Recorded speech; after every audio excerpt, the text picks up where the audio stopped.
And welcome once again to another edition of the Batchelor News Radio Show on the Batchelor News Radio Network. You can catch the rebroadcast on audio at the bachelornews.airtime.pro.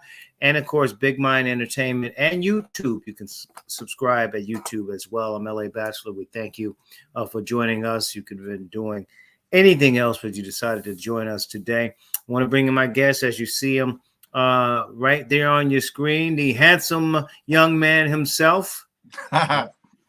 With his brother's sweater on. He's a syndicated talk show host at XM Satellite Radio. He's a best-selling author and, of course, a political scientist. He is Dr. Wilmer J. Leon III. And, Doc, always good to have you make a house call, sir. Hey, man, I'm always humbled and honored when you call, so here I am. Hey, the political science part of it is where I want to go mainly in this. And I just want to look at some of the races across the country and get your thoughts on the dynamics and what it means in a broader scale, midterms, presidency, and that type of thing. And I got to start in your neck of the woods, if you will, in Virginia at least. And listen, I've never been a Terry McAuliffe guy. I certainly didn't believe in him. He's an old Clintonite, if you will. What happened? Was the message wrong? I know it's a lot about his comments about parents shouldn't have that much say in the kids' education, all of those things that Republicans in that camp took and ran with. Mm-hmm.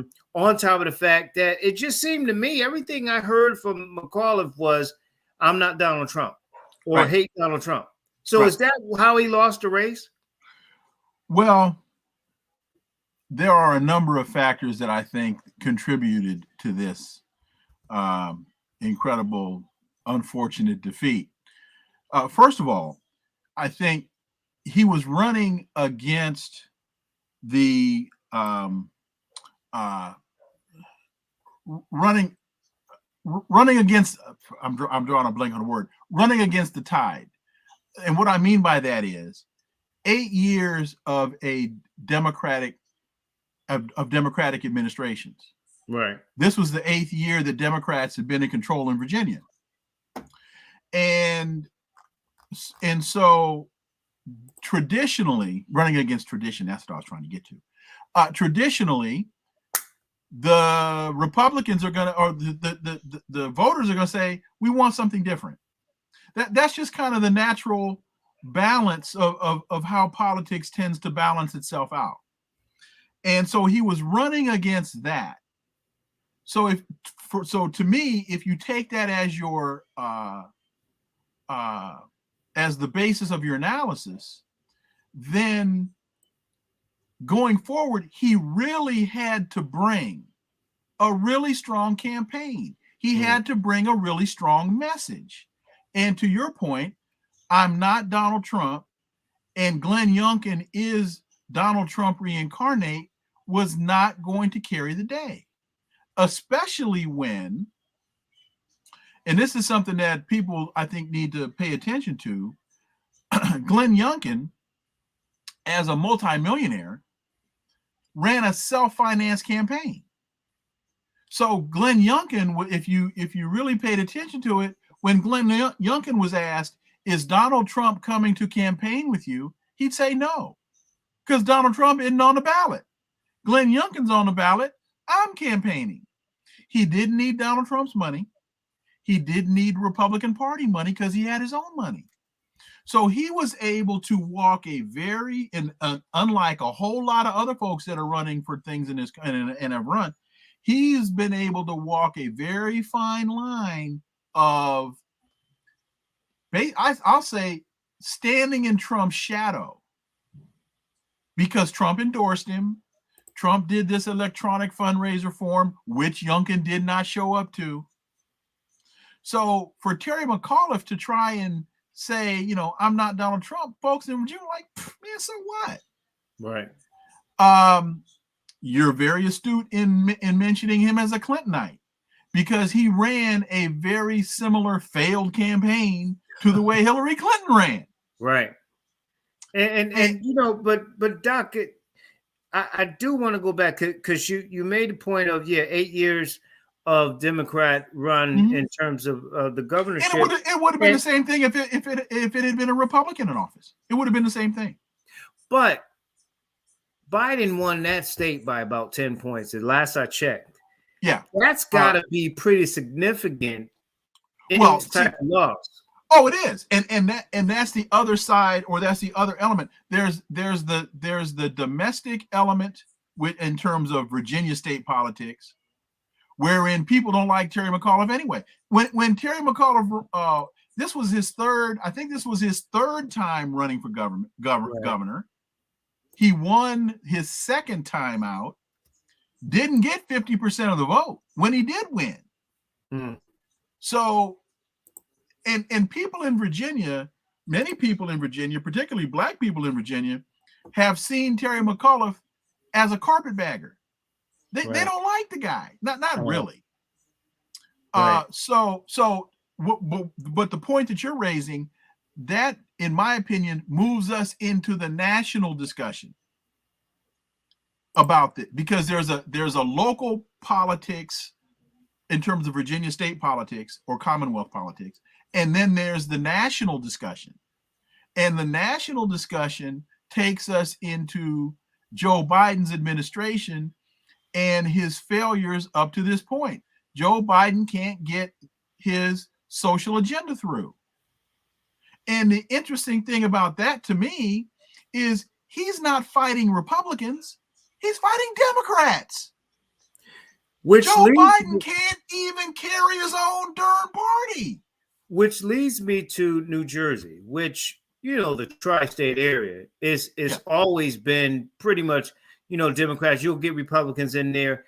I know that New Jersey doesn't tend to have back-to-back Democrats or whatever. It's been a long time. I think going back to Jimmy Carter, I think in those days in terms of, back-to-back. But again, last I checked, unless you know better, that race is still too close to call. Correct. And Democrats are they're like, okay, well, we got Jersey, and now Jersey's in play. Look, what say you there in Jersey? What happened there? The same thing that to a certain degree in terms of the party influence on all of this. The same thing that happened in Virginia. The Democrats are forming the circle, and they're having a circular firing squad. And what I see at play here are the elite Democrat or Democratic Party politics. From the Democrats on the elite side are fighting with the so-called progressives in the party. And I heard former Virginia Governor Warner, now Senator Warner, blaming today the progressives for all of this, saying, well, what do the progressives expect? The progressives are preventing the president from passing the most significant legislation, social legislation. No. But see, I knew that blame the progressives was coming. His argument might hold water if the Democrats, if it were Mitch McConnell and what's his name from South Carolina, Lindsey Graham, yeah, and Scott and all of them, if they were the ones holding up this vote. But the argument doesn't hold water when Joe Biden can't get his own party on board. It's not that, look, it was Joe Biden that promised $70 billion to historically black colleges. It was Joe Biden on the campaign trail that promised free college, which he then backed down to free community college. It was Joe Biden on the campaign trail that promised increased Medicare benefits. It was Joe Biden that promised the extension or making the child tax credit permanent. Joe Biden promised those things. The progressives didn't. Joe Biden did. Joe Biden was the one that promoted this. I think it was at its height, like a $7 trillion social program bill. Yeah. Right. And what has Joe Biden done since then? Negotiated backwards. It went from 7 trillion to 3.5 trillion to 1.75 trillion down to 1.25 trillion. And President Joe Manchin, the real guy that's running this ship. Yeah, I was going to mention him. Is still saying, and I'm still not on board. So, and he said today, didn't he say today? Yeah, I'm for paid leave, but unpaid leave, which to me makes no sense. I mean, I just feel like, Joe Manchin has taken this time to put himself in the spotlight, just to be starter, to make a name for himself. Joe Manchin is Joe Manchin. And here's where the Democrats make no sense to me. Joe Manchin was the state president of ALEC, the American Legislative Exchange Council, which is a lobbying group, a legislative group and lobbying group that was funded by the Koch brothers. Joe Manchin is doing what Joe Manchin do. Joe Manchin is doing what Joe Manchin always do. There's nothing new about this from Joe Manchin. Joe Manchin made his money in the coal industry. He's a multimillionaire from his family's coal business. Folks need to look up ALEC, A-L-E-C, the American Legislative Exchange Council. They're the ones that came up with the Stand Your Ground legislation. They're the ones that created a lot of this anti-voting rights stuff. Wow. And Joe Manchin was the West Virginia state president of that organization.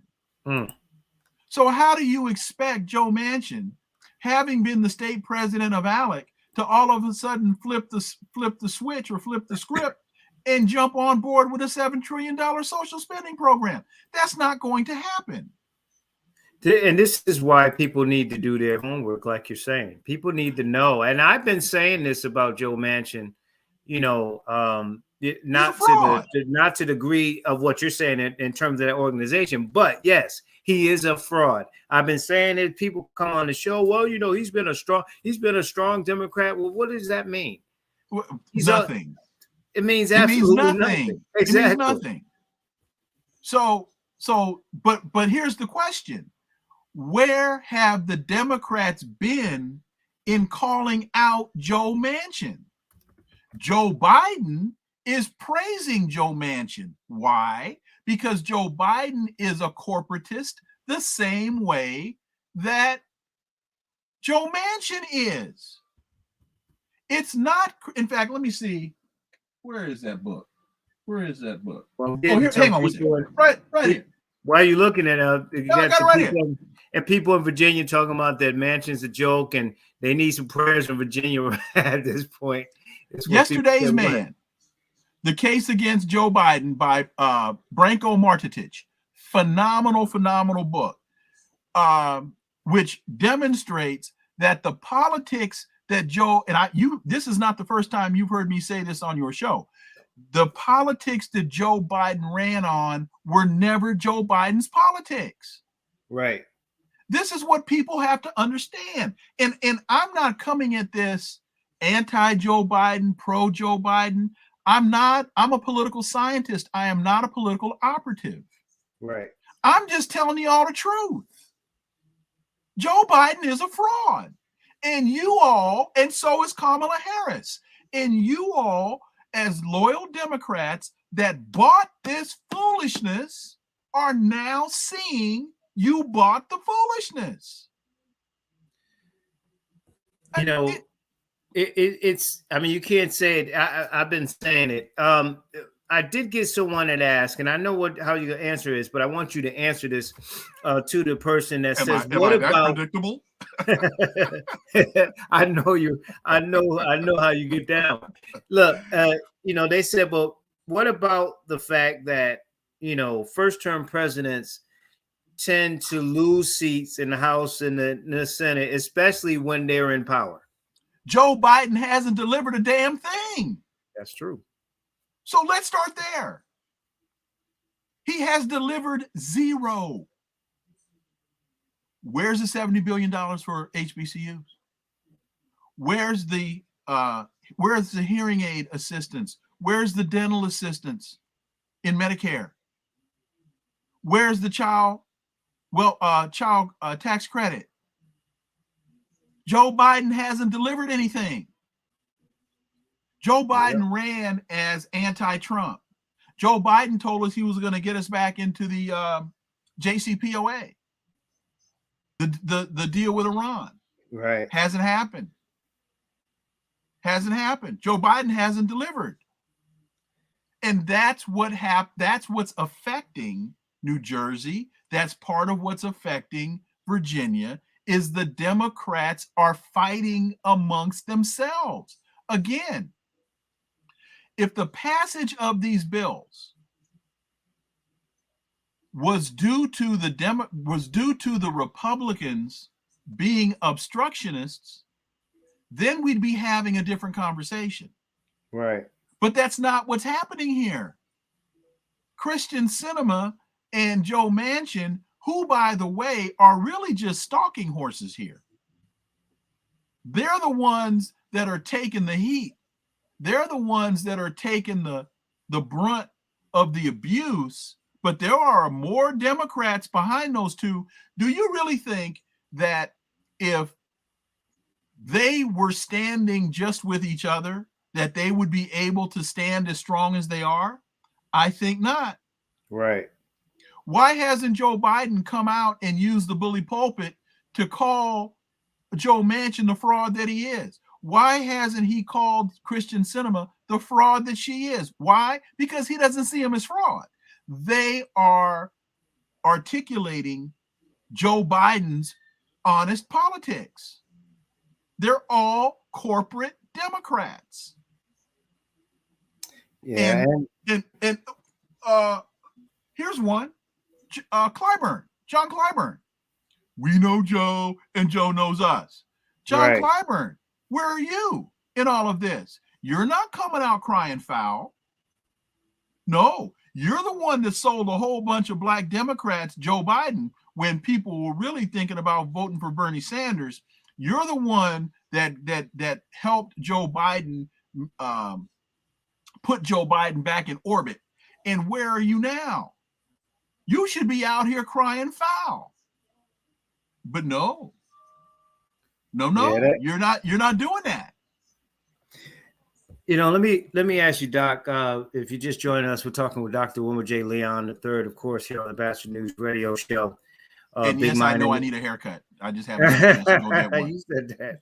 I need a haircut. I got too much hair in my head now. Big Mind Entertainment. You can watch it on Roku and Amazon Fire Stick, and of course on YouTube. You can subscribe there. Doc, a couple of other races before I go back to the trend and what you were talking about, Biden and predicting the midterms. And New York City, second black mayor there. What's his politics? What do you know about him? And how is that going to work? They gained some ground in some city council places. So how do you think this young man is going to do? And what's his politics in terms of him being? Some people said he was progressive, but some people said he was more moderate. I don't know enough about him. If you could share with us. Honestly, I can't speak intelligently about that race. I rather not comment. I've got some kind of 30,000 foot. I wasn't really focused on New York.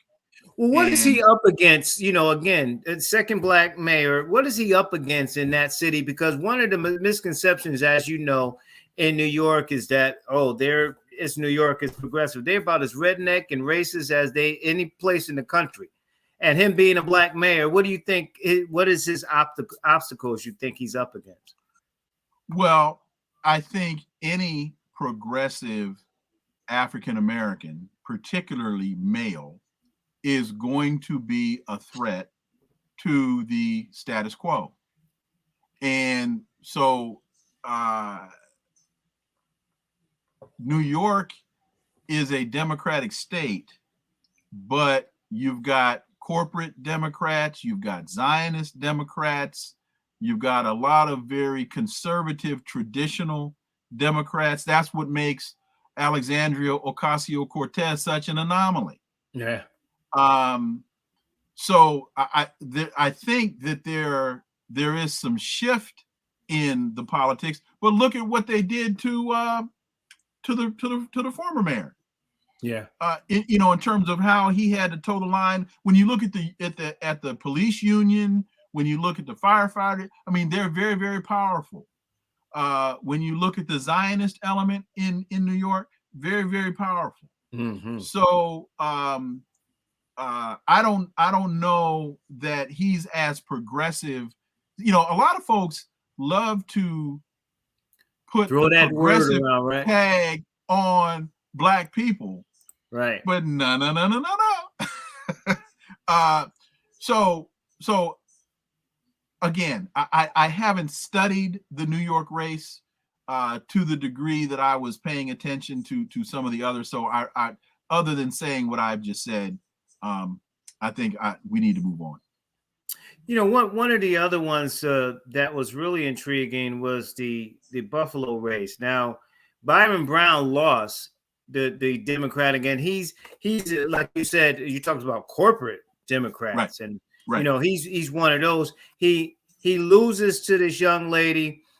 He does his write-in campaign, and he's claiming victory. I haven't heard anything else, but it looks like he rubber stamped enough of those write-in votes that he could be back in office. And the word corporate, Doc, I think is so important and profound that you said that, because corporate can be all of these politicians. The Democrat, one of the things that people think that are Democrats think that they don't take this big money. They don't have this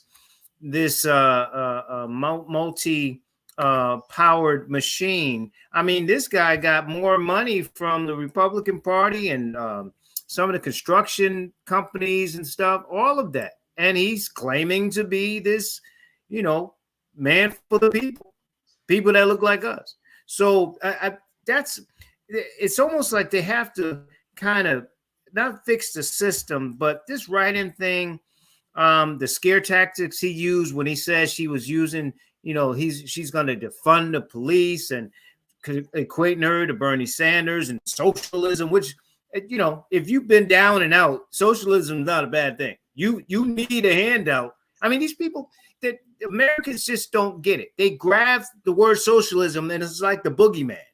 And that's what this guy, Byron Brown, did with her, along with defunding the police, another quote. And then looks like she's not going to be that city's first Black female mayor. What was Donald Trump's tax cut? Socialism. Corporate socialism. So folks are afraid of socialism when they don't perceive that it benefits their pocketbook. That's right. It's and we're talking democratic socialism. See, right. Folks need to just do a little reading, just a little reading. And instead of latching on to and following the narratives that are being fostered and articulated by mainstream media. So, I go back to this. As African Americans, why wouldn't we want free community college? Particularly in this economy, we're moving into, or many will say we're already into, the fourth industrial revolution. And okay. 2 more books. Who Needs the Negro by Sidney Wilhelm. Mm. Who Needs the Negro by Sidney Wilhelm. The Choice. The Issue of Black Survival in America by Samuel Yett. In fact, let me just quickly read, if I can quickly put my hands on this, this line from the introduction in this book, which I find incredibly, Black Americans have outlived their usefulness. Their raison d'etre is this, to this society, has ceased to be a compelling issue. Once an economic asset, they are now considered an economic drag. The wood is all hewn, the water all drawn, the cotton all picked, and the rails reach from coast to coast. The ditches are all dug, the dishes are put away, and only a few shoes remain to be shined. Basically, what he's saying is that in the minds of the elite in this country, we have become obsolete people. Mm. They're trying to figure out what to do with us because our labor, for all intents and purposes, is no longer needed. Right. And this book was written, when did Mr. Yett write this book? He wrote this book back in 71. Wow. and I'm proud to say I got my autographed copy by Mr. Yett. Anyway, so this is what we're up against now. And this is what, as a Black community, we have to formulate a plan around, is what's called the fourth industrial revolution, which is a convergence of the digital age and the science age coming together, and with robotics and a whole bunch of other stuff, nanotechnology and a whole, we are truly becoming what Mr. Yett talked about in 71, obsolete people. Right. So we can't depend on the Democratic Party to champion our interests. Nancy Pelosi don't give a damn about you. That's right. Chuck Schumer don't give a damn about you. And she's more concerned about the ice cream in her freezer than she is about the plight of Black people in this country. And when you look at it, Doc, one of the things that we don't let me just quickly say, folks, I'm pulling out books. I'm not making this up. This ain't coming off the top of my head. I'm pulling out books. That's right. That's Go right. ahead. And one of the things that we don't seem to get in this political climate is that Democrats, the leadership, they talk about, AOC is too far to the left and Bernie Sanders and socialism and stuff. Meanwhile, they keep talking about the way we win is to go after the working class, the heartland. That's code for white. That's code for white people. They want to go after the working class, the hard workers. First of all, white women aren't voting Democrats. They by far support Republicans. Number one. Number two. That's what happened in Virginia. A lot of white women that had voted for Barack Obama and voted for Joe Biden last year abandoned the Democrats and went back to the Republicans because Youngkin was using the language about schools and critical race theory. Critical race theory. Explain the critical race theories, Doc, and why that again, these code words, the boogeyman stuff, plays right into those Europeans going and voting against the Democrats. I really hate having this conversation about critical race theory because I think the conversation is utterly stupid. It really is. Okay, it is stupid. And it's a conversation that is engaged by racist, stupid people. It's very simple. Do you want a fair and accurate and honest accounting of history in this country? Yes or no? Do you want history in this country to be taught factually and honestly? And if the answer is yes, then as you talk about the history of this country, you have to talk about the racist nature of the policies in this country. You can't avoid it. Right.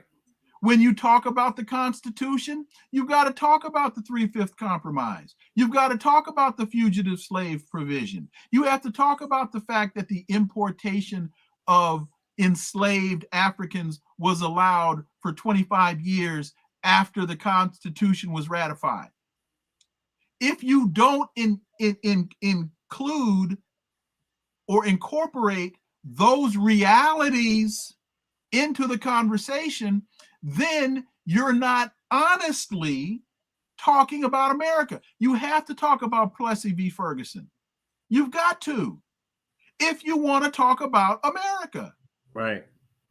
And when you look at it too, Doc, when you know, you got to talk about Europeans want their heroes. You know, Christopher Columbus discovered America, all this other foolishness, but then they want to leave out Dred Scott. They want to leave out, you know, all the things that may be painful, but it is the truth.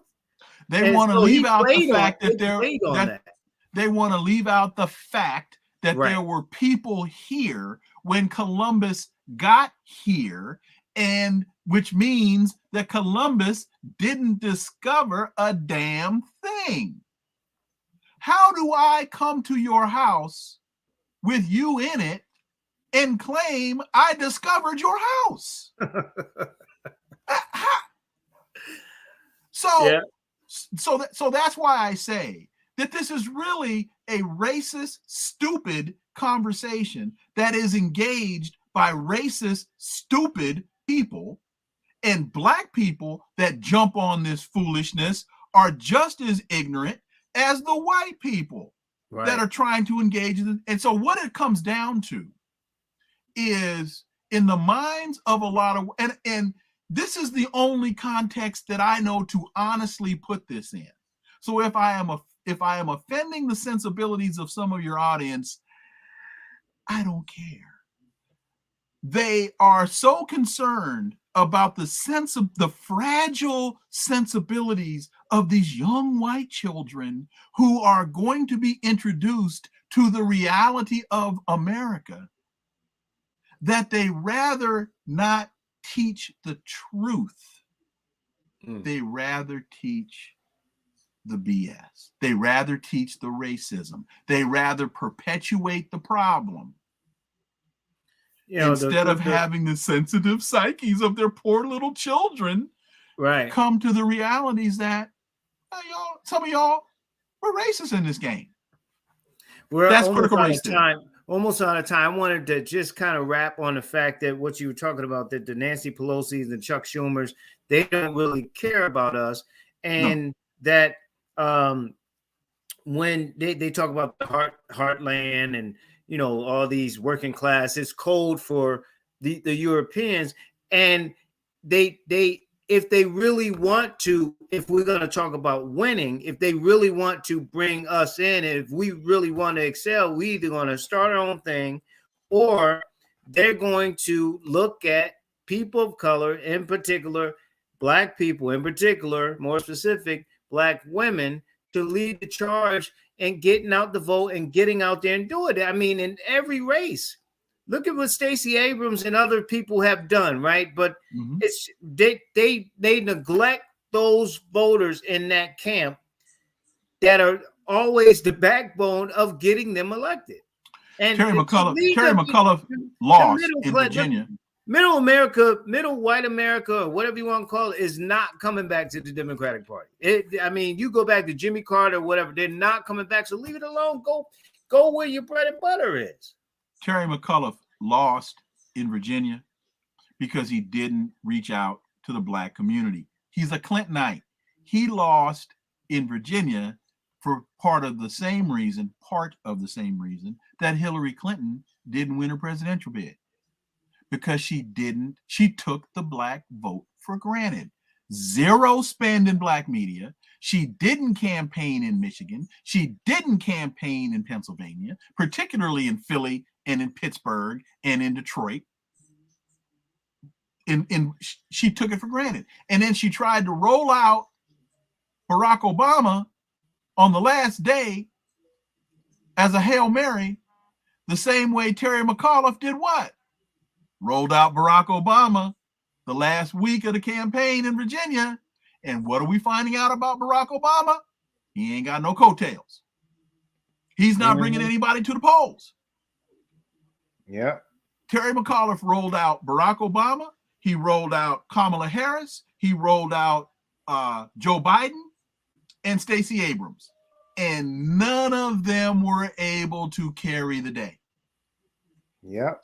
Because Terry McAuliffe did not reach out to the Black community. He called Governor Wilder, the former governor of Virginia, the first Black elected governor in the country. He called him early in the game, asked for his support, and then never called him back.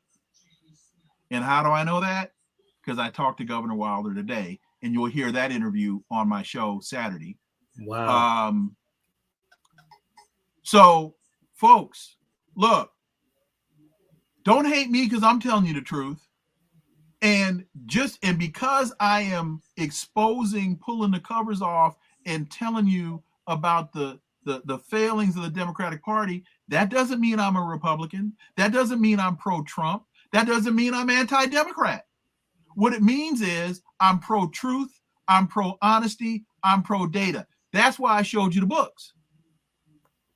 Yeah, because I'm not making this stuff up. Doc, they kill me. I'm with you, and I don't really care. I mean, but you got to put it out there for people to see it. I mean, we're so robotic, and we don't, not all, but we don't do enough research on any candidates. I asked people, we had votes yesterday locally. I'm like, you voted? No. You voted? No. I mean, see, but see, you've got to have, and this is what Terry McAuliffe showed.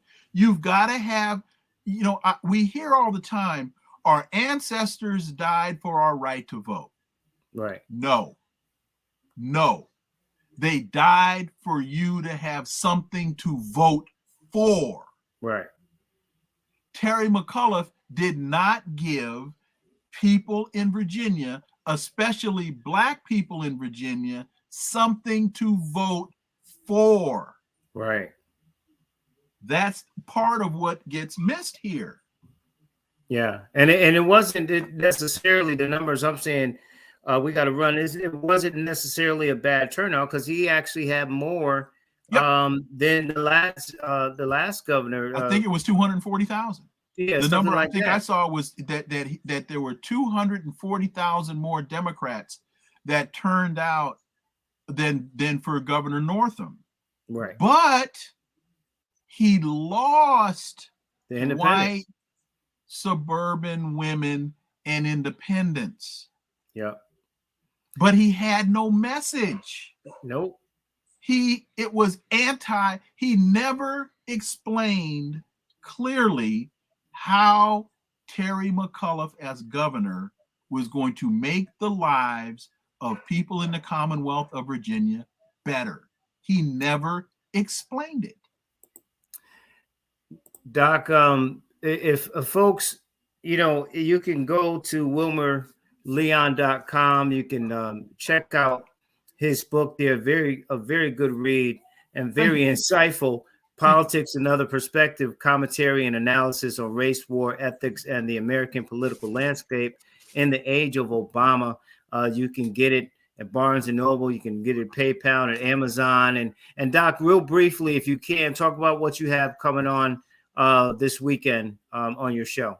Well, will do. And I held up this book, The Fourth Industrial Revolution, because I just talked about the Fourth Industrial Revolution. Folks, it's real. So this okay. So I talked to Governor Wilder about the Virginia election. What else do I do? Chris Hedges, Pulitzer Prize winning journalist Chris Hedges joins me to talk about the Julian Assange case and how the United States is wrongfully, illegally trying to extradite Julian Assange from London.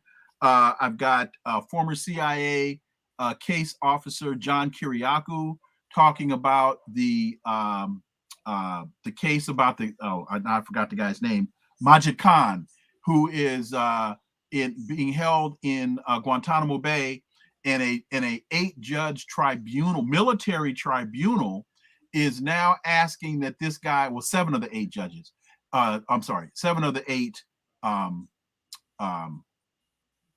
members of the military that were on the jury are asking that he be granted clemency.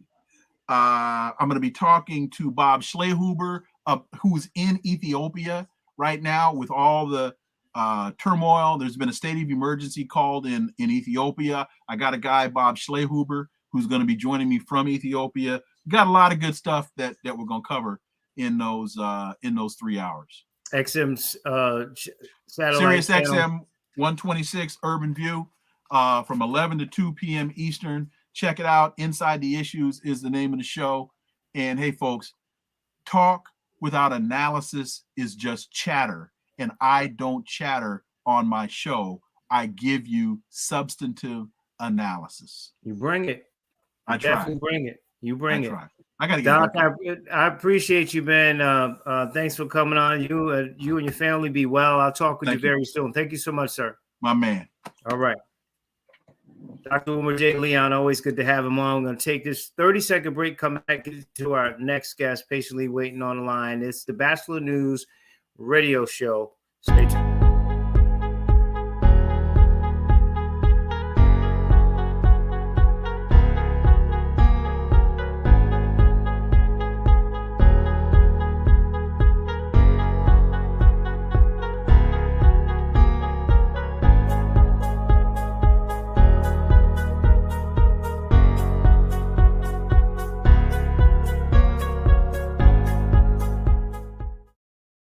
Welcome back to the show. We thank you for joining us again. It is the Batchelor News radio show on the Batchelor News Radio Network. You can see, or you can listen to the audio side on the bachelornews.airtime.pro. And certainly you can watch it on YouTube. Subscribe there. We need those subscribers. Subscribe there, YouTube at LA Batchelor on YouTube. And on Big Mind Entertainment, you can watch it on Fire Stick, Amazon Fire Stick, and of course, on Roku. I want to bring in my guest. Always good to have him on from the HBCU Pro Sports Media and other media outlets, which we'll get into at the end of the interview. He is AD Drew, and AD, always a pleasure having you on, my man. Hey, excuse me. What's going on, my brother? How's it going today? Good. Good to have you, man. So before we get into top 10s, I wanted to get your thoughts. I sent you an email. The situation that's going on with Tuskegee. Now, I believe you talked about the ban and homecoming and not being there and not participating, and the story comes out about how, they're not getting paid, or at least they're paying band members, the leadership paying band members out of their pockets, for just to have a meal while you're traveling on the road, and some other complaints and concerns that leadership and the band members had. What have you heard, and what's your thoughts on the whole situation? I know, Tuskegee leadership now saying, we hear you, we're going to make some changes. They got a committee together.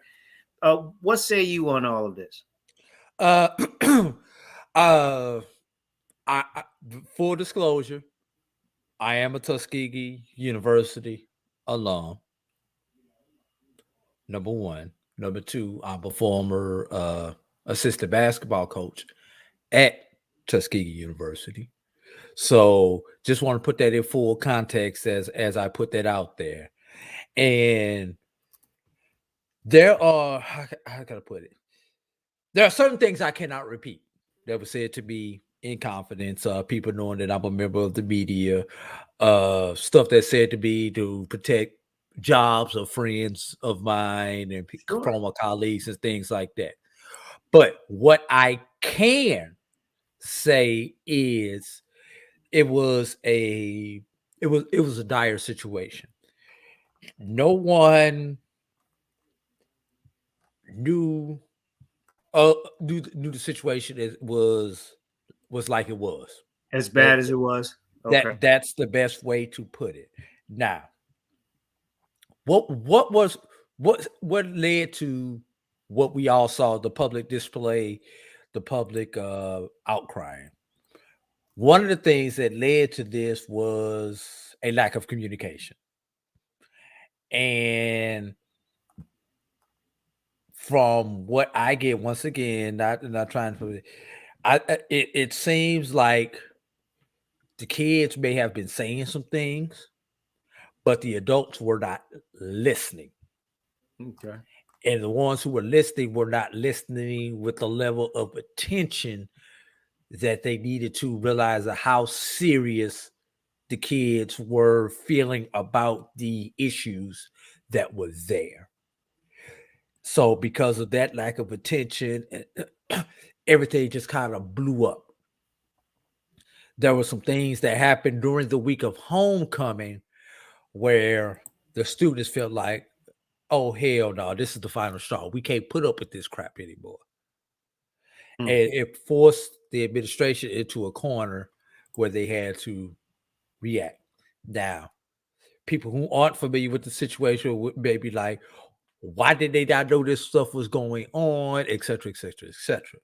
Well, Dr. Charlotte Morris, who is the current president of Tuskegee University, the 9th president of Tuskegee University, the second female to lead Mother Tuskegee. It's kind of ironic that we call it Mother Tuskegee. That's only the second female who has led Mother Tuskegee. But that's a sidebar right there.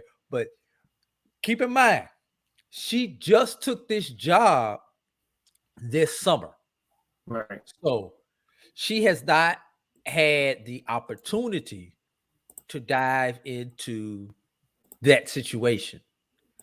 So because there were other issues going on at the school that needed to be cleaned up. And no, I'm not saying the needs of the kids, the students at the university were not priority, but there were some things in that pecking order that were of a higher priority than that issue specifically, or those issues specifically. In due time, I do know Dr. Morris, know her. I've seen her work. I don't know on a personal level, but we have worked together and been in the same coffers before. She would have gotten to that issue, but when they did what they did and how they did it, it kind of got bumped up the ladder. It's like you hear that little tick tick tick in your car. It's more than an oil change. You need to take it by the top. But you know how we are. I got to get to work. I don't have time for my car. I don't have time to have my car sit in the shop a day. And then you blow your engine on your car. Right.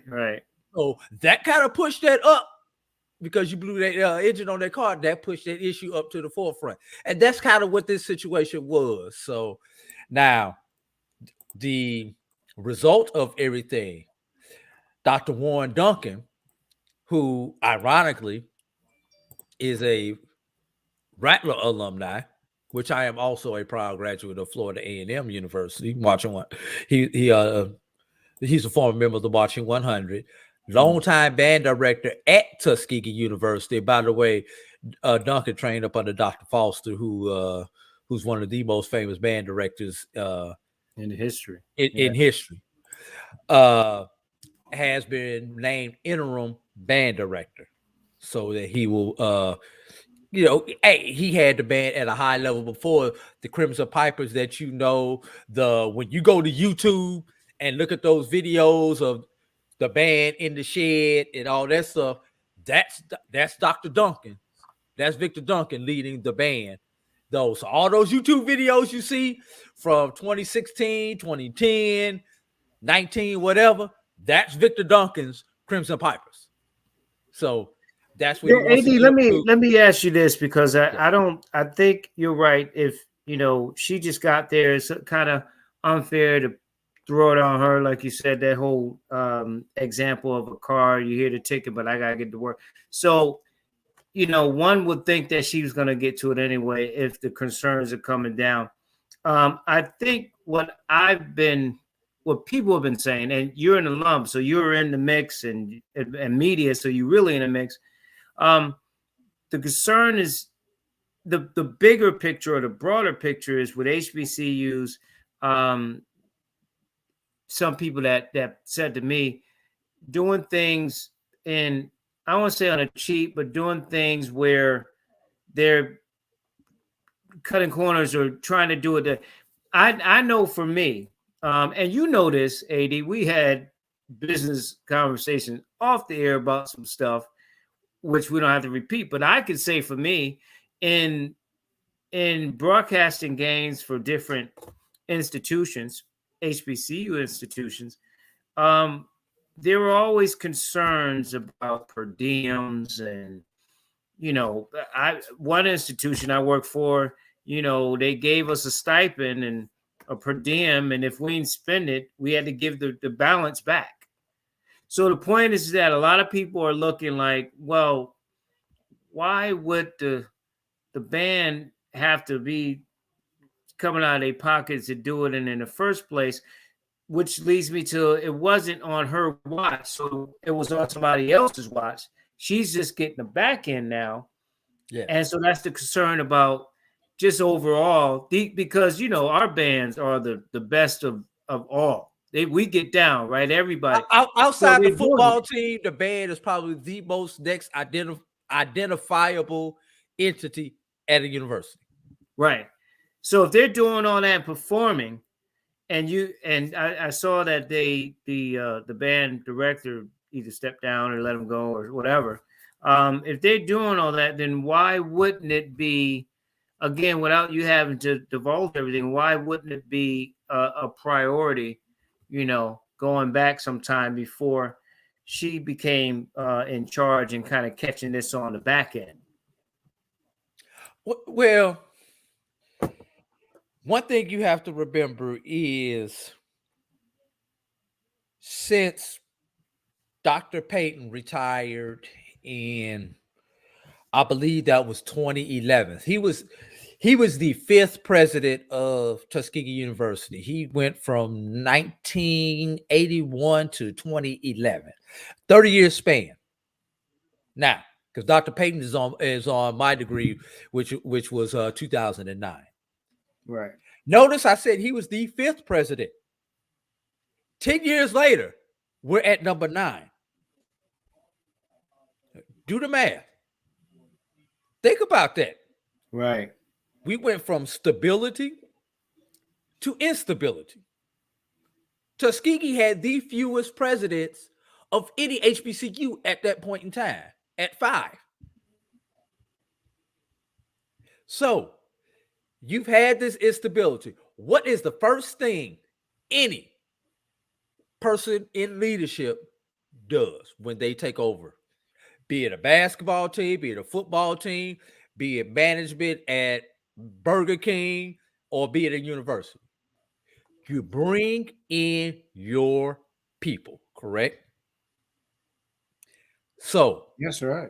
With all this turnover that's been going on for the last 10 years, the priority of number 5 may not have been the priorities of number 7. Right. And et cetera, et cetera. And just when somebody gets there and gets things somewhat figured out, there's a change in leadership. Some of those presidents were forced out. Some of those presidents left on their own. The last president left apparently due to health issues. I say apparently, because that's what the paperwork says. Some people say she may have been nudged out the door. But irregardless, that's not for me to say. That's not for Right. me to know. You know, it's my job to give it to support this to support this university. So, but getting back to my point, that those change of leaders and that instability is why things like this have failed through the cracks over the last few years. Right. Now, And those people that you're talking about who say, how could this stuff happen at our universities? How could this happen? And how could that happen? How could they not pay for this? How could they not pay for that? I challenge you to answer the first question. Have you given? that's going to scare a lot of people away on the whole Ask the topic. question. Because if you have not given, no giving, no bitching. That's just like your prior guest was talking about voting. Yeah. If you didn't vote, don't bitch. Don't complain. Better get that $5.25. Even if you give, look, I challenge everybody. This is what I challenge everybody to do. You don't have to give we're not asking you to give $5,000 because if Tuskegee University or Florida A&M University was to come to me and ask me for a check for $5,000, I'd laugh at them because I tell them point blank, I'm 49 years old. I'm still paying off my student loan. So that $5,000 is going to Sally Mae. That's right. How many other people are in that same situation? But you know, and if it's not going to Sally Mae, you in default. You going to some bills or something, right? Right. But what I can do at a minimum every year, what year was Tuskegee University founded? 1881. I will give my $18.81. What year was Florida A&M University founded? 1887. I will at least give $18.87 every year. Well, AD, why don't you just round it off to the nearest and make it 20, man? You might as well make it to 20 if you're going to do that. No, it's the significance of giving that amount. I said the minimum. And notice I said the minimum. Right. You know, some years is more, some years is, but it's never less. But that whatever year your university was founded, at minimum, give that amount. But you know that to put a wrap on that, you and I talked, and I know a bunch of other people. It's like, man, yeah, they hounding me for money, but that counselor wasn't there when I was in school, and I had to struggle to get through this class, and I needed help when the syllabus came out, and I didn't really know, nobody was there to help. So then we get these attitudes like I'm not giving. So I guess my thought is, if whether it's the band at Tuskegee or wherever else, if they're feeling mistreated or they being mistreated, then when they graduate, if they do, and it's time to get that money, they probably not going to get that money. You know what I mean? And let me come back on that one. Did you graduate? Yes. When you fill out your job application or you submit your resume, when it says when you get to the education part, do you put that university name on there? That degree that you have from that university, master's, bachelor's, associates, PhD, EDS, whatever type of terminal degree you may have. If you put that on that application, you need to give them just a little bit of credit. Right. Because you survived it. You survived 18 hours in the registration line just to have them slam the window in your face. Mm-hmm. You survived being there at 5 o'clock in the morning to get financial aid, and when you get to where you can see the financial aid window, they go to lunch. But guess what? With an attitude, too, by the way. And eat the chicken, and smack the chicken in your face. But guess what? When you out there on that job, and that account that you've been working so hard on, that somebody else just comes in from your company and swipes it out your hand and takes that commission from you, who prepares you to deal with that? When you was at your university for 2, 3, 4, 5-year plan like I was on, how many ever years it took you to get up out of there? I want you to stop and think about this, and I'm going to end this with this. That was probably the last time in your lifetime you have been surrounded by that many people who looked like you. And more times than not, those people who looked like you were positive influence or goal-oriented people. I could go back to my hood where I grew up at and find plenty of people who look like me. Right.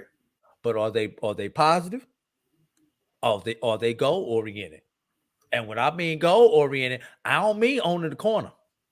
Being a man with the trap house on the corner.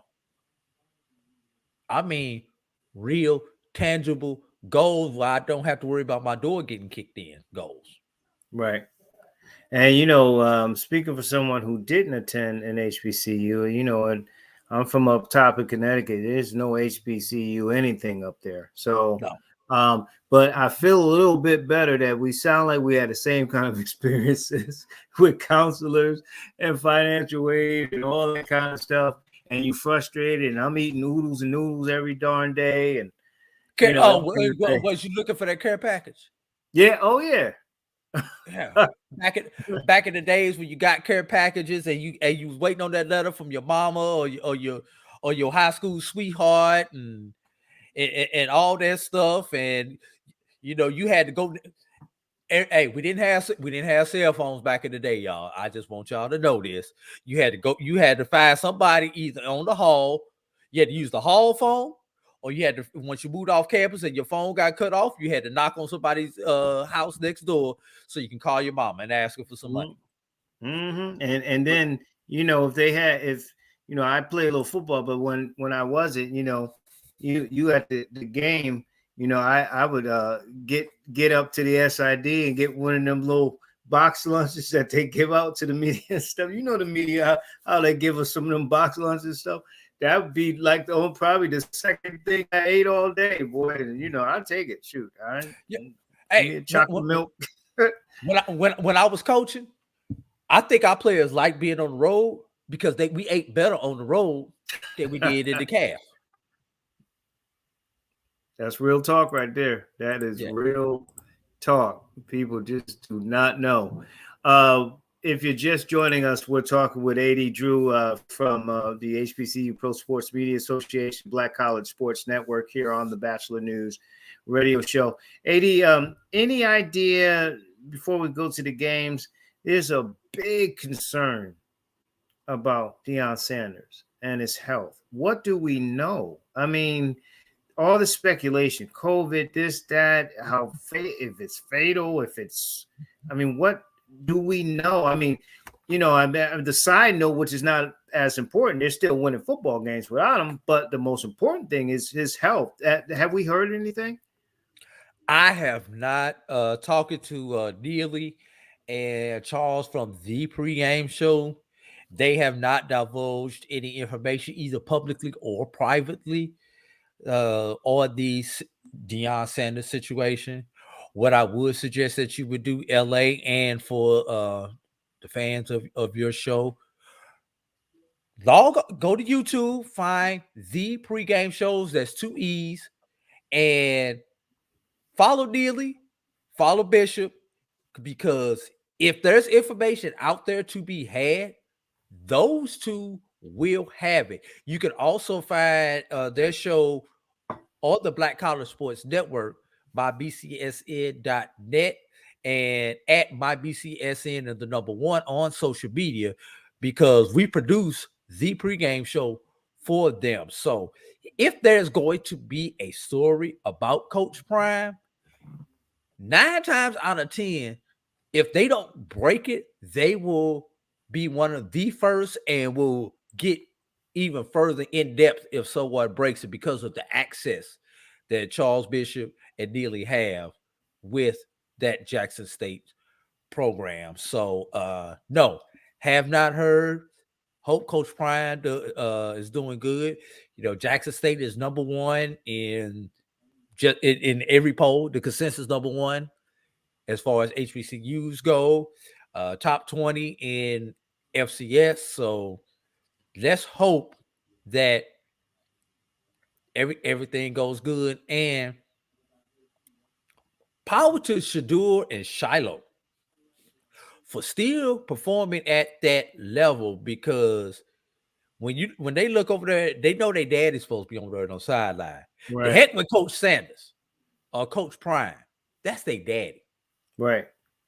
And they know what they're supposed to add. Is one thing when your parents in the stands and everything like that, but when your parent is a part of the program, that's a whole different level. So for those two young men to have the level of concentration to still perform at a high level, I mean, daddy could be at home with a hangnail, but if daddy's not on that sideline, there's a mental psyche that you have to have as an athlete. Right. You got to be mentally tough, which right. I mean, it's beyond for the other 61 players who are on scholarship. That's just their coach. Right. And yes, you miss your coach. You miss that voice of your coach. But for those two in particular, that's your coach and your pops. That's right. Shout out to those two. Yeah, and again, prayers to Dion and that family. Speaking of which, they, as you mentioned, Jackson State took care of business against Mississippi Valley. Everybody kind of did what they're supposed to do in that top five. We'll get to before we get to the major poll, except Alcorn State. Big ups to Southern getting it done. As a matter of fact, I gave Southern a vote. I think I had them at 10 in mine. Because of it, just kind of coming up and under the radar. Talk about Alcorn losing, FAM handling business, and the firing at Alabama State. I mean, the Magic City Bowl, I understand it's a rivalry game. You got to win, but I think he won last year as an interim coach, if I'm not mistaken. And now he lost 4 in a row. Right, 4 in a row. Yes, but I mean, 4 in a row. And 3 of the 4 he was not even competitive in. So you think it was the right move? Look, I don't know if it was the right move or the wrong move, because anytime somebody gets fired, you never want, you don't wish that on anybody. Trust me, I've been on the coaching staff where the head coach was let go. Guess who else goes with the head coach? The staff. Everyone on the staff. So I've been there. But Alabama State has not been shy about pulling the trigger. You got to remember, when Donald Hill Ely took over, he took over after the Magic City Classic. Right. So this is Alabama State's MO. This is what they do. They want to get rid of it so they can start the search so that they can get ahead of the game when it comes to recruiting. Are you hearing any names at this point? I have not heard any thus far. You think they splashed like a big name, like what Tennessee State did and Prime and Jackson State? You think they splashed like that? Alabama State is already ready to splash in a different sport. They were one of the first to do it. That's in right. This cycle. Remember, they hired former NBA champion Mo Williams to lead their basketball program. That's so, right. No, it would not surprise me, and this would not be anything new for Alabama State to come in and get a coach of that caliber. Obviously, the people's choice in the state of Alabama is Reginald Ruffin from Miles, who's had a very successful career at Miles for over a decade, and I believe he's won like 3 of the last 4 of the last 5 SIAC championships. Right. Obviously, he's got a good recruiting base there in the state. So, there's a lot of people who want them to look at Reginald Ruffin just coming right down the road from Birmingham into Montgomery. But Reginald Ruffin is going to be one of those names that's going to be out there for a lot of jobs on the Division I level. Yeah, we've had Coach on a lot. He's been very successful, to your point. But quickly with FAM, they're taking care of business. And were you surprised that Alcorn State had the hiccup against Southern? Yes and no. Let's think about this. Alcorn State plays 6 of their 8 conference games on the road. And I do believe this was their 3rd consecutive conference game away from home.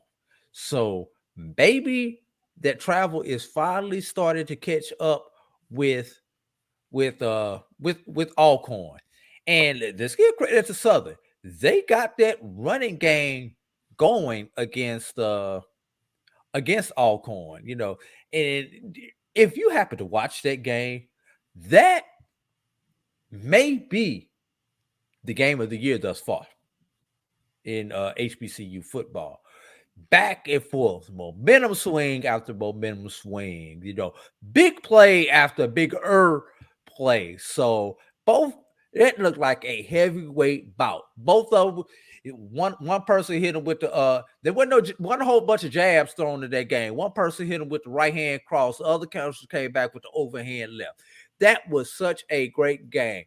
Alcorn's biggest mistake was they left 1 minute on the clock when they got that 2-point conversion. Mm-hmm. And it was an exciting game, like I said, and very competitive. So it wasn't like they came in and, you know, they didn't. Alcorn did not lay an egg. Right. You can't take anything away from Alcorn except for the fact that they lost. But you have to give those Southern Jaguars, especially after they got their butts handed to them on homecoming by Prairie View. Right. Well, and you know, to get that monkey off the back, because Alcorn had not lost to Southern since, I believe, 2016. Right. So the motivation was there for them, and you know, of course, Prairie View doing what they're doing. I thought, I was surprised Prairie View went in and handled their business like that. But then again, you know, they're trying to keep pace with Jackson State, make sure they're in that position, not have a slip, so they could be in that game. For the championship. Before we get off of Southern, let's keep one other thing in mind. Jason Rollins is still playing for his job also because he has the interim tag. And it's been speculated Jason Rollins will have to win out in order to stay around. Wow. We see that in Winston-Salem. We see that in a couple of other places where guys have interim tags and they have to play out, and some of them I won't mention it, that doesn't look so good. But FAM looks very focused, and this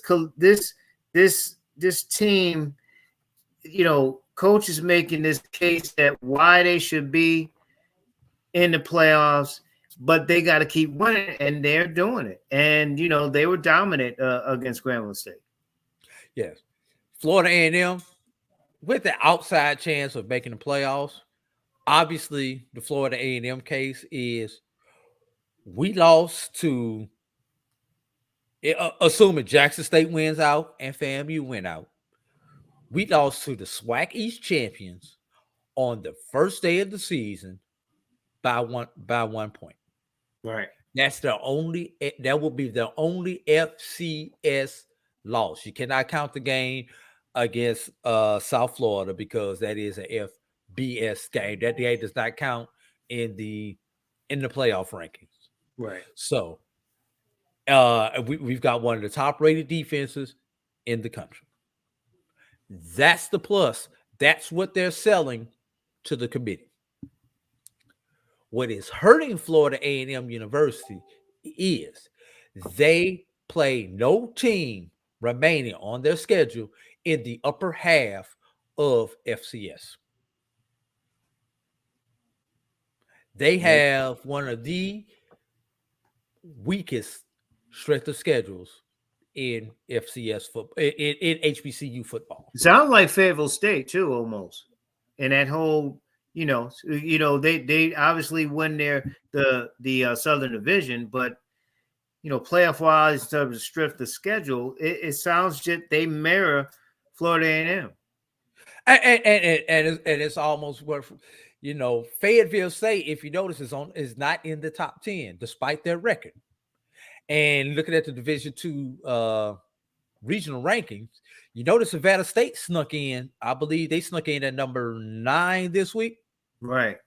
So Savannah State with an outside chance of making the playoffs. And I'm mapping it out right now. Hopefully before games this weekend, I will have an article available on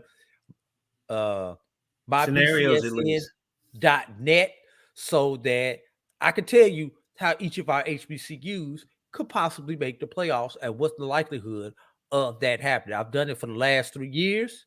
When we get to these last couple of weeks, I'm working on it now. Hopefully I'll be able to finish it off this evening to put out tomorrow, definitely by Friday. I should have that information. So going into the weekend, I had a little different playoff scenarios figured out. But yes, there's an outside chance that Bowie could play at home, Albany State could play at home, and Savannah could sneak in the back door. And I want to get back to that scenario, especially with them, because the last time I had you on, you were talking about, okay, if Fayetteville beats Bowie, this, and you're talking about where they can rise and what happens above them right now. Well, we'll come back to that in a sec, but I want to get to the major poll. Again, I had a Southern sneaking in. I haven't been impressed with A&T. Don't know if I even had them in my top 10 when I voted. But talk about this top 10 poll is very, very fascinating. Excuse me. Give me just a second. Give me just a second, Tony, while I pull this up. And while you're doing that, again, it seems as though Jackson State and Prairie View are the only ones getting first place votes. Well, name somebody else who deserves to get a first place vote. Well, yeah. And I would have said Alcorn State. Then they had a little hiccup. So a little hiccup. Anyway, quickly, let me go over the top 10 in the major polls. Receiving votes: Alabama State, North Carolina A&T. Coming in at number 10 with 14 points, Delaware State. Notice the gap between 10 and 9. Coming in at number 9, 45 points, Alabama A&M. You see that's a 40-point gap right there? All right. But these three right here are bunched up together. Number 8, 47 points, South Carolina State. Number 7, Southern, 49 points. Notice I said those were bunched up right there together. And now you get it. Then you have Alcorn coming in, dropping down to number 6 with 69 points. Right. So let's just stick with the bottom 5. Your impressions on the bottom 5, LA? I mean, I would have. It doesn't look much difference. I think for me, my changes happened with Alcorn State kind of set off a bunch of stuff and dropped it down, which knocked out. I wouldn't have definitely had A&M in, even with the win, and A&T I haven't been impressed with at all. And so and those teams would be in my bottom. Hampton being there, even with their struggles, but I think Alcorn State for me just kind of messed me up, in terms of the bottom 5 once they dropped down. Right. All right. So coming in at number 5 with, I believe, 3 wins in a row is Tennessee State. Is that 3 or 4 in a row that they've won? I think it's 4. I think it's 4 in a row. I know they on the roll. Number 4, Norfolk State, 96 points. Number 3, Florida A&M University, 120 points. Number 2, Prairie View A&M, 139 points, 4 first place votes. And number 1, 146 points, 11 first place votes, Jackson State University. Mm. Which again is not any surprise to anybody. Those, like I said, Alcorn just kind of shifted everything for me. I've been big on Prairie View. I've been big on Norfolk State, making a case to at least be the number two team. Jackson State, you just can't take them out because they keep winning. And so, and everybody, all of us who vote on it agrees with that. But I think Norfolk State's got moment. I think they're gonna, it's only 6 teams, but they're gonna win the MEAC. And then, like I said, Florida A&M, your alma mater, and Prairie View have been solid like all year. Definitely. And Tennessee State, were it not for that poor start that they had, they would definitely be up there even higher. It's going to get interesting if, Jackson State, Prairie View eventually will take care of themselves if they win out. Somebody has to lose that game, that championship game. They'll play Norfolk. What happens if FAMU does sneak into the playoffs? How do we evaluate who may be our potential national champion? Say, does a Florida A&M in the playoff with a win or two get more votes than a Jackson State or Prairie View winner against a Norfolk? I think that's an individual thing because how much do you put on that game? The Celebration Bowl. Right. Or as opposed to the playoffs. Let's take it one step further. SWAC winner against, let's say, South Carolina State wins the MEAC. Do you discount the Celebration Bowl and give that playoff team a little bit more consideration? Just some things to think about as we get closer to it. May not happen. Somebody may lose along the line and answer all these questions. Right. But just some things to conversation starters. That's something to think about. Especially if a Florida A&M wins a couple of games in the playoffs. Yeah. How do you not keep them, in the mix? And then do we pause and wait for everything to completely be done and then look at it and go from there? I mean, I think that the best case, the best thing about it is, you'll have a lot of teams that'll be participating, and I think it's good for HBCU football either way, if that happens. Want to get to the mid-majors and just to look at the CIAA. I mean, it's a foregone conclusion. It's going to be, unless Fayetteville State. Actually, I think they're already locked. It's already set. Yeah, the matchup is already set. Right, they're already set. But so going back to your scenario, a week before, you said, listen, Fayetteville State beats Bowie State. You could potentially get 3 teams in. Now you're saying Savannah State, because they're showing up on the radar now in the regionals, that the regional ranking, that they can get in. So what happens if they get in? Fayetteville State beats Bowie State. Albany State would be there. How many teams would you think will be in the playoffs? Can I get you to do something for me so I can go get my matrix? Can you take about a 1-minute break? I need to go over and get it out my bag so I can pull it out because I mapped this out earlier today. Hey, it's no problem because you can go get it, and I'm thinking about it because, like I said, when you look at that situation, you can go ahead right. And then I'll pull you out here. When you look at that situation, AD, I mean, I think Bowie and Albany are definitely in the driver's seat, and certainly, I think because of Bowie's sort of history, if you will, that they'll even if they lose, I think they still will host a game. I think you may know better. Albany could potentially host a game, as you mentioned, but I think the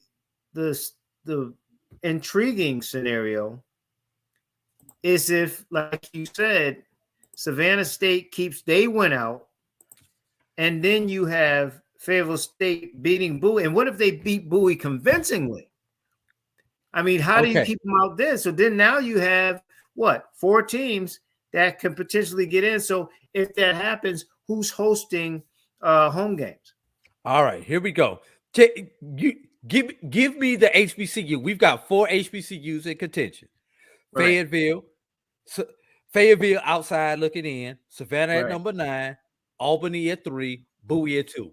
Tell me which one you want me to start with. Which one? Bowie. All right, we'll start with Bowie. Currently ranked number 2, 6-0 in the region, 8-0 in Division 2. So their best wins, and this is why they're ranked number 2. They've beaten Saginaw Valley, New Haven, good who teams. are not in their region but are Division 2 powerhouses. Right. And they beat Shawan when Shawan was a ranked team. So Bowie State has 1 game remaining against Elizabeth City. So essentially, they should win that one, and then they have the CIAA championship. What if they lose to Elizabeth City State? We're not even going to discuss that scenario because it can happen any given Saturday, but I that just puts a whole kink in the chain right there. If that happens, I have not even laid that scenario out. You won't get no sleep if that happens right there. No, because it will dramatically change everything. They have the championship game against Fayetteville State. Let's assume that they win against Fayetteville State. The team ahead of them is Valdosta State, who has beaten Albany State, West Alabama, West Georgia, and Savannah State. All 4 of those teams are ranked, which is why Valdosta State is number 1. They have 1 game remaining against North Greenville. Excuse me, they have 2 games remaining against North Greenville and against a number 4 ranked West Florida. West Florida upsets Valdosta State. Bowie State, and both of those games are on the 13th. Bowie State will flip-flop with Valdosta State and move to number 1. Valdosta State will drop to number 2. Albany State will not move up to number 2 because one thing about the committee, they value head-to-head victories. The fact that Valdosta State beat Albany State, Valdosta State will be the number 2 team. Right. What about now, let's move down. We'll just keep them in order of how they're ranked. Right. Number 3, Albany State, who is 8-1 in the region and in Division 2. Their best wins have been against Savannah State, who's ranked number 9, and Mississippi College. And the worst loss, which is their only loss, was to Valdosta State week 3 of the season. Which is a quality loss, though. So yes, it is a quality loss, but it is a loss. Right. Okay. They have 1 game remaining. They have 2 games remaining. One against Fort Valley in the Fountain City Challenge and the SIAC championship game.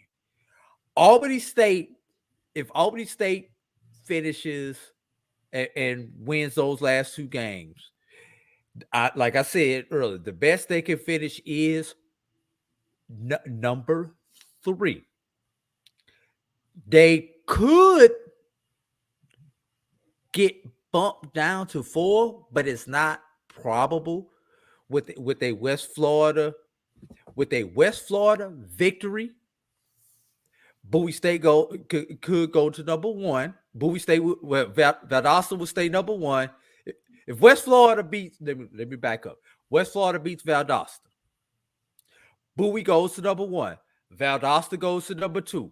West Florida goes up to number 3, and Albany drops to number 4, even though they have not lost the game, because that victory by West Florida over Valdosta State will be of more value to the committee than any Albany State win.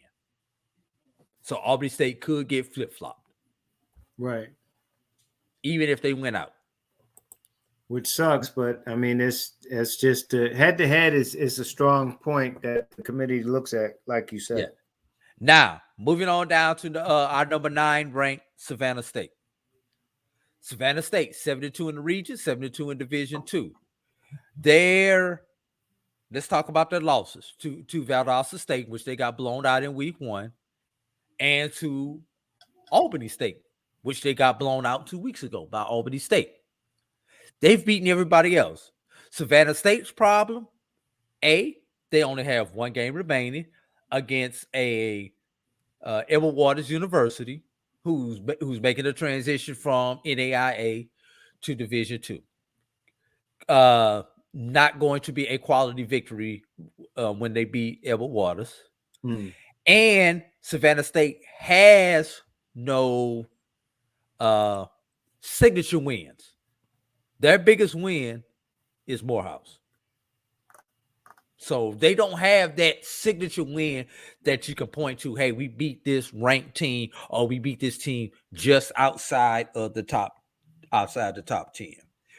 Some of the things that could help Savannah State is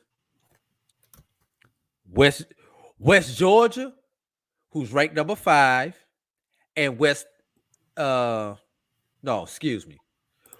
Alabama, who's ranked ahead of them at number 8, still has West Florida to play. Which is a potential loss, to your point. Right, and that is Saturday. So one of the teams ahead of them will lose. If it's West Alabama, Savannah State will move into that 8th slot. Still doesn't help you though, because you got to be 7 or higher. All right. So let's look at a couple other teams that could help Savannah State get in. Mars Hill, who is number 6, and Newberry, who is number 7. Mars Hill has Tusculum and Wingate. If you're a Savannah State fan, you have just become a Wingate fan, because Wingate plays the 2 teams who are ranked ahead of Savannah State. They play number 7, Newberry, Saturday. They play number 6, Mars Hill, a week from Saturday. So if you're a Savannah State fan, you want to root for Wingate. That could put you up to number 7 if Wingate defeats one of them, and definitely if Wingate defeats both of them. Why do I mention Wingate? And Wingate is not in the top 10 because they are just outside of the top 10. Just looking at the numbers. They are a 6-2 team. So the only thing that will hurt you if you're Savannah State is, will those 2 quality wins, if Wingate wins both of them, actually move them ahead of Savannah State. But Wingate has to win to give Savannah State a chance. So Savannah needs to get into that top 7, like you said. So they're going to need some help above them. What about Fayetteville State? Fayetteville State, outside the top 10. Their only loss of the season was to Wingate, who's also just outside of the top 10. Right. Fayetteville State's biggest win is Shaw. You take that for what it is. Shaw, once again, finishes 2nd in the South. Shaw, who has not beaten anybody outside of the CIAA. So, once again, Fayetteville, who has not beaten anybody outside of the CIAA. Fayetteville's last game against Winston-Salem. Hope you get some style points against Winston-Salem, because that game itself won't do you any good. Right. Now, they got to blow them out 50-0 or something. Right. Now, how does Fayetteville State get in? Beat Bowie State. Got to beat Bowie State. That's number 1.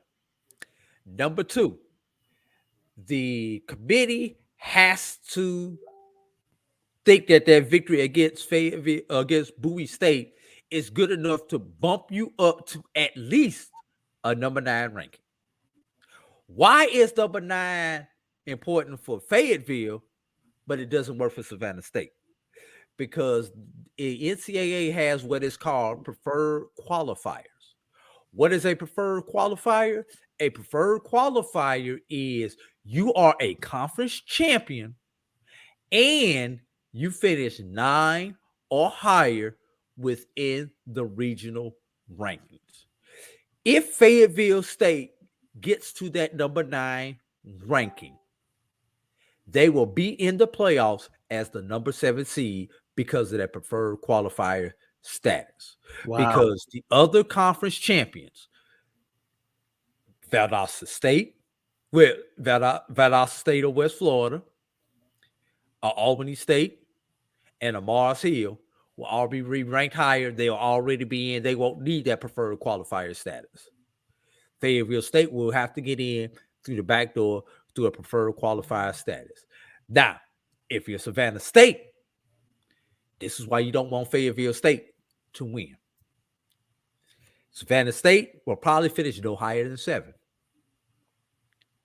If Fayetteville State beats Bowie, who's sitting at number 7? Savannah State. Right. Who gets bumped by the preferred qualifier? If you're in the top 9, the lowest seed, i.e., the number 7 seed, which means Fayetteville State would bump Savannah State. Which sounds like, the college football series where Cincinnati gets bumped for no reason other than they didn't play anybody. They beat Notre Dame, and Savannah State wins out.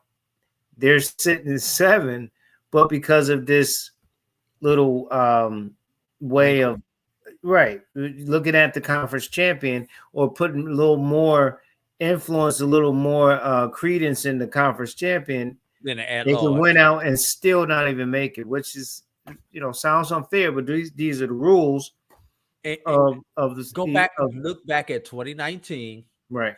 Look at what happened to Virginia State.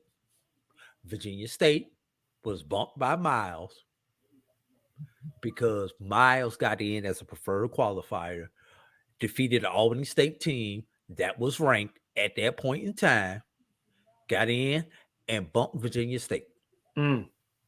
Virginia State was sitting at number 7 going into the last week of the season. Well, how about the fix for this is win your football games. You win, the more games you win, you're in a better position. Especially, you look at Albany State, you look at Bowie State, you look at Miles. These teams, these programs have been winning, and that winning cures a lot of stuff. AD. Yeah. Now, I want to throw one more thing out there, and this is the ultimate scenario. First of all, Albany State has to win the SIAC. We don't care who comes out of the West. Albany State has to beat them, or else the SIAC will be left out. Wow. All right. Now, how can we get all 4 in? It's gonna take some luck. Wingate has to defeat Mars Hill and Newberry. First domino. Mars Hill has to defeat both of those. West Georgia needs to lose to Delta State, which is the West Georgia's off this week. They play Delta State the last week.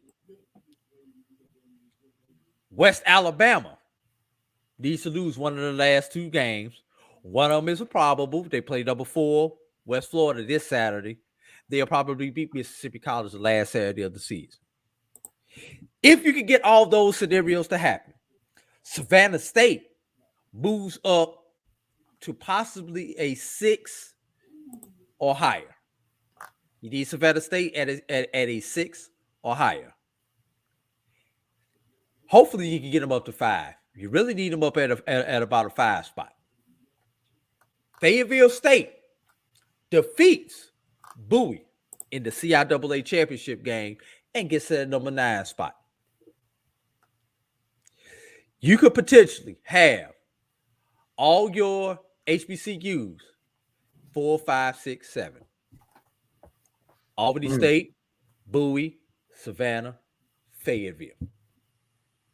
Possible, not probable. but it could happen. It could happen, and That would be how it would have to happen. And I guess a Bowie State loss and being at 4, well, they still can host, right? They would host the first round. Right, first round. Actually, no. A Bowie State loss would probably drop them to 5. Albany State would be there 4. Right, that's right. So Albany State will get the host at least that first round. And the probability of hold up, LA. The interesting thing about that, Bowie would travel to Albany. I was about, you took the words out of my mouth. I almost feel like they set it up like that so they can knock one HBCU off to another, and it's less going into the second round. But that's what I was gonna say. That 4th seed is probably gonna play Bowie, so to be Albany State at home against Bowie, and then of course in your scenario, Savannah State and Fayetteville State will be on the road, in the first round, and who knows what happens there. So interesting.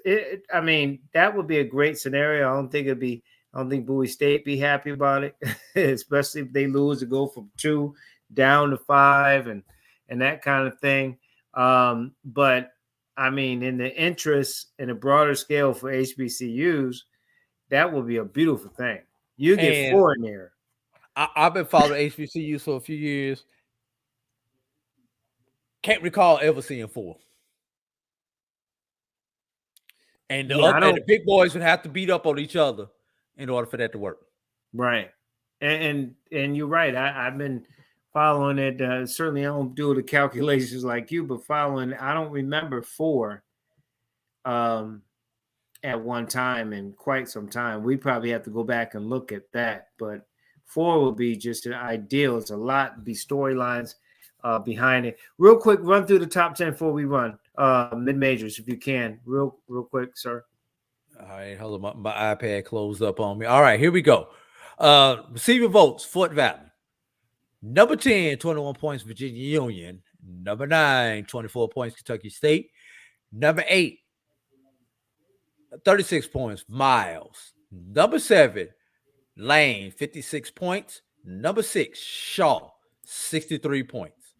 Number 5, Savannah State, 84 points. Number 4, with their first loss of the season, it was our last undefeated HBCU, the Langston Lions, 93 points. Coming in at number 3, I believe Langston was number 3 last week. So right, they were. So they just dropped down. Right. Yeah. Moving up to number 3 is Fayetteville State with 107 points. Check this out.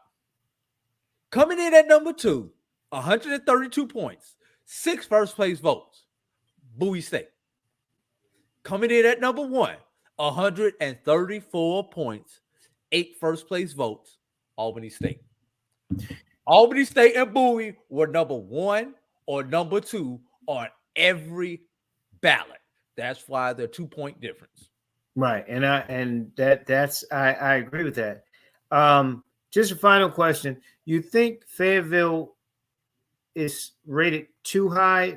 Or are people looking at the region in terms of that scenario where they can get in? And in the second, it seems like Shaw, I'm trying to think of another team. Shaw might have been the team that's been going up the ladder more than anybody else at that level, it seems like. LA, what's the definition of insanity? Doing the same thing over and over again and expecting different results. Right. Let's see. When the last time Shaw beat somebody outside of HBCU football? It's been a while. They hadn't been in the championship game in a long time. So okay, I'm getting to that. But they dominate HBCU football, specifically the CIAA South. Right. When is the last time Fayetteville State beat somebody outside of HBCU football? They've dominated the CIAA South. Can't get over the hump against Bowie. No, Fayetteville State is not ranked too high. No, Shaw is not ranked too high. They are ranked exactly where they need to be until they show me something different. They cannot get over the hump. Well, I'm saying the opposite. I'm saying Fayetteville State shouldn't be 3. I thought I had them lower than that, is what I'm saying. I personally had Langston dropping to 3. I still had Fayetteville State behind them. That was my personal vote. I had Fayetteville State at 5, so I had them at 5. Yeah, I would have to put Fayetteville State ahead of Savannah State for the simple fact that Savannah State's 2 losses were bad losses. Right. I couldn't. If Savannah State had 2 losses, but one of them was a quality loss, I could justify putting Savannah State ahead of Fayetteville State. So Fayetteville State had that 1 loss. To win but games. they struggled. Now they struggled against a winless St. Aug team too. I mean, they struggled, but they got a W. That's true. And when you go up and down this top 10, who hasn't had a game that they struggled against somebody who they shouldn't have? Injury, taking them too lightly, coming off a bye week, looking forward to the next game, trap game, whatever the case is. Every team you go up and down their schedule and see where they've struggled. So if you get the W, I get that to you. Now, when it comes down to me, everything similar, yeah, I'm gonna remember that game that you struggled. Just like if 2 teams are even in my eye, I'm gonna look at strength of schedule to help make that determination on who gets ranked higher or lower. Those are just ways that I look at it when I break it down. Right. I try to do more than the eye test, as they say. Right. Well, like I said, and with Shaw, they took care of business, at least for them, against teams they should have beaten within the CIAA. Teams not named Fayetteville. Right. And they almost beat them. I mean, I know it almost doesn't count. Was it 15-12 or something like that? Yeah, 14. It was. I think it was 14-12. They were right there, but like the song says, almost doesn't count. So I could see Fayetteville, but I was just wondering about Fayetteville being up so high. I would have had them at 5, or they at 3, but whatever. I just hope that your scenario with the 4 teams comes to fruition in the playoffs, but they still got to play games to get to that point, to your scenarios. And if that happens, all of those 4 teams got to make sure those things happen. I think Bowie State is the one that needs to lose the most for everything else to happen. Right. Yeah. The ironic thing is one of those 4 teams needs to lose to open up the door for the other 3. Right. And if you're a Bowie State Bulldog, you don't want to be the team that loses. You want to shut them other ones out. Hey, look, they're already looking at getting upset about the CIAA preseason polls for basketball, like they're picked 3rd in the man, and it's going to be in Baltimore, so they're all upset. Real quick, were you happy with if you saw Elizabeth City State going to NC State in basketball, the men? They showed really well. I know they play Carolina this coming Friday at the time of this broadcast. Again, that a quality loss may not help you in football and the rankings and stuff, but a quality loss against an NC State team, the ACC, a Wolfpack team in basketball is ranked, and they go on the road. They hadn't played since 20 Elizabeth City State in basketball, and they go in there and they show themselves well, and now they have a chance to show themselves well in Chapel Hill against Carolina. Look, in basketball, it doesn't surprise me. I want you to keep this in mind. You need 11. No. You need 22. No. 22. You need 33. Right. Really, in football. Right. To pull off an upset. Basketball, all you need is 5. It's a lot easier for me to go out and find 5 good players, especially when you have juniors and seniors, when you're playing power do we consider we call them power 5, power 6 schools that are freshman laden, and you've got a bunch of juniors and seniors. First of all, let's just think about the physical. Think about your 18-year-old body versus your 22-year-old body, 23-year-old body. Right. So you're more those teams tend to be more physical. All you need is 5 in order to beat a basketball team, and you give me a quality person in that 5, a baller, somebody who could go get a shot, or who's just lightning quick. The HBCU game is a guard game. You have good guard play, you can beat teams, especially if them guards shooting the crap out the ball that night. Mm-hmm. So and they outshot them, they out rebound them, they have more points in the paint. It was, yeah, and that's what it takes. You're gonna have to win a game against a P5 from 3. We're not gonna beat them in the post. And the HBCU game is a guard game. Right. If you're 6'5" and below and can handle and shoot, you got a chance on any HBCU court, point blank. And if you're old school, like a Ben Jove style, who up and down press the whole 9 yards, a lot of them teams ain't used to that. Right. Especially coming out the gate. This is day 1 of the season, or exhibition, or whatever you want to call it. So, hey, it is what it is. More power to these HBCUs. Last thing before we get out of here, I did not get into it. The mess in the West, I call it the SIAC West. It's real simple. Miles wins, Miles is in. Miles owns the tiebreaker against Kentucky State and Lane. I believe Lane defeated Kentucky State this year. So if Miles loses and it comes down to Lane and Kentucky State, then Lane would get in. If all of them should lose, I don't even have enough calculators around to start figuring out that math. Right. Yeah, I did, and that would, yeah.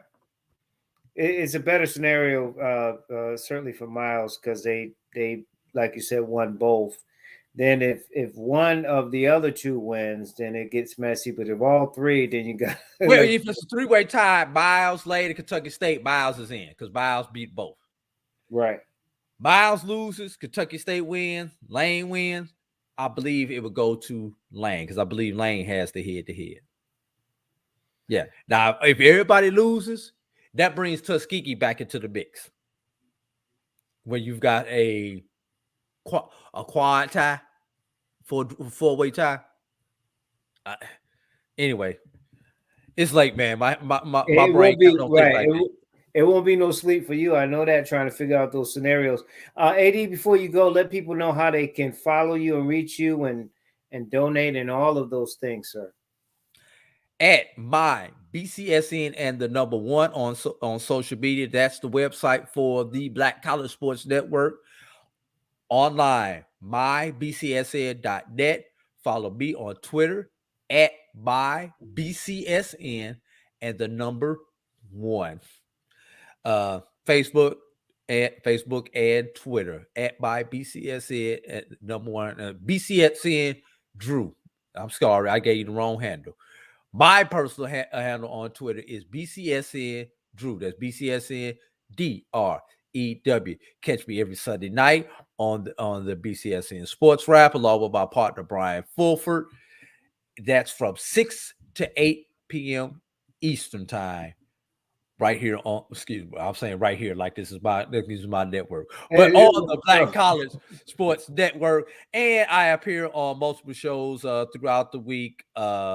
And thank you, LA. It's like it's becoming a ritual. I already sit down like, when am I gonna come on? When am I gonna come on? And one of the next times we come on with the next couple of weeks, man, we gotta talk hoops, man. It's hoop season. We gotta get into some serious hoops. Right. That's what I was leading to with that Elizabeth City State game, and get into some of the preseason predictions, some of the preseason All-Americans and players, and because the hoop stuff, man. You talk about scenarios in football, man. 84 HBCU basketball teams, not including the HBCU junior colleges. Yep. It's gonna be great. AD, man, we'll talk next week, man. You be safe, you and your fam, and I'll talk to you. Thank you for your time too, bro. All right, I'll holler, my brother. Appreciate you. AD Drew, of course, from HBCU Pro Sports Media, Black College Sports Network. You could catch his stuff online. Follow them on Twitter, Facebook as well. That's it for us. If you miss any part of our broadcast, please do go. If you want to listen to the audio side, you can go to the THE Bachelor News.airtime.pro. The Batchelor, BATCHELOR, the Bachelor News.airtime.pro. Listen to the show throughout the week at 10 a.m. and 3 p.m. at that website. We also have love songs at night called Whisper Softly from 8 to midnight. We have a feature album Friday artist on Fridays and the Old School Drive at 5, among other shows and music as well. If you want to watch the video portion of this program, you can subscribe at LA Batchelor at YouTube, LA Batchelor at YouTube, or go to Big Mind Entertainment on Amazon, Fire Stick, and Roku. Just download the Big Mind Entertainment app, and you can watch the Bachelor News radio show, this show, there as well. If you're interested in having your own show, if you're interested in advertising, partner up with us, or being a partner with us, email us at labachelor40@gmail.com, LABACHELOR40@gmail.com. Enjoy. We will talk with you once again. Tune in on the Bachelor.